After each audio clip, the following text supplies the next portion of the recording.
ये प्रश्न पूछना अनुचित है कि क्या आपने रामायण की कथा सुनी है।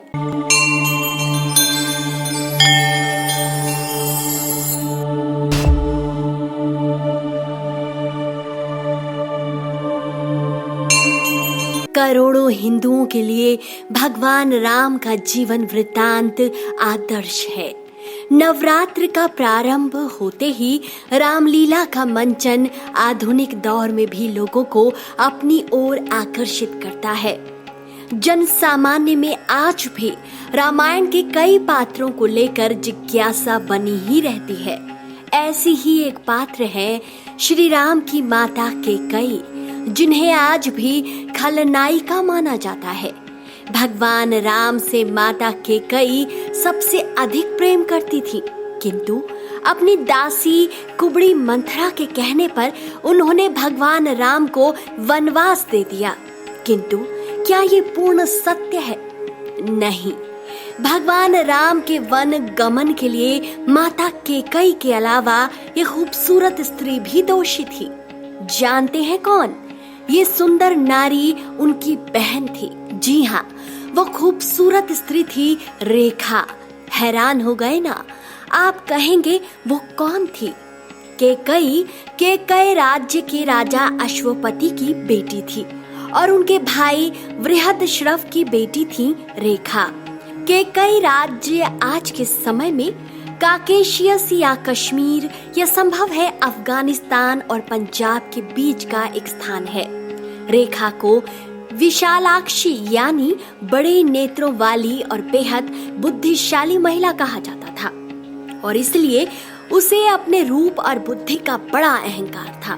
कहा जाता है कि जब राजकुमारी कैकेयी का विवाह अयोध्या नरेश दशरथ से हुआ तो उनकी बहन भी उनके साथ ही चली आई। ये राजकुमारी और कोई नहीं बल्कि दासी मंथरा थी।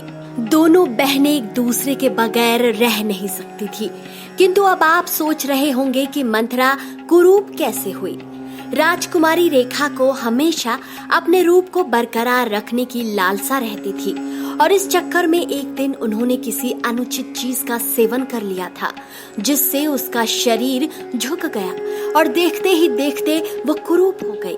कुरूपता का कारण मंथरा का एक विशेष प्रकार के शरबत का सेवन करना था, जिस वजह से वो त्रिदोष का शिकार हो गई और उनका शरीर 3 जगहों से तिरछा हो गया। इस व्याधि के शिकार होने की वजह से ही राजकुमारी रेखा कुबड़ी मंथरा बन गई।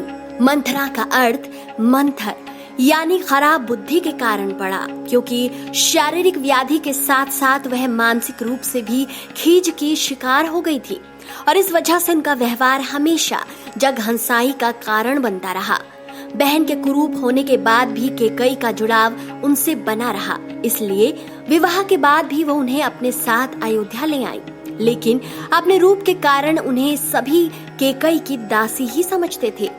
इन पौराणिक कथाओं के साथ कई किंवदंतियां भी जुड़ी हुई हैं, जिसमें भेद करना मुश्किल होता है। कई कथाओं में इंद्र के वज्राघात से मंथरा के कुरूप होने का वृतांत मिलता है।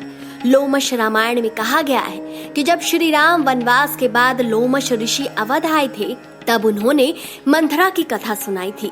मंथरा प्रहलाद के पुत्र विरोचन की पुत्री थी। कहा जाता है जब विरोचन ने देवताओं पर विजय हासिल की तो देवताओं ने ब्राह्मण रूप धरकर उसकी आयु मांग ली। इस कारण मंथरा की सहायता से दैत्यों ने देवताओं को हराया। तब हारे हुए देवता भगवान विष्णु की शरण में गए और भगवान विष्णु की आज्ञा से इंद्र ने वज्र से वार किया, जिससे मंथरा पृथ्वी पर गिरी तो कुबड़ निकल आया। कहा जाता है अपनी दशा के लिए वो भगवान विष्णु से प्रतिशोध लेना चाहती थी और इसलिए भगवान विष्णु के अन्यायों के कारण उनसे बदला लेने की रट लगाते हुए उनके प्राण चले गए और इसलिए अगले जन्म में वो कैकेयी की दासी बनी और विष्णु के अवतार राम के सुखमय जीवन को तबाह करने का कारण बनी।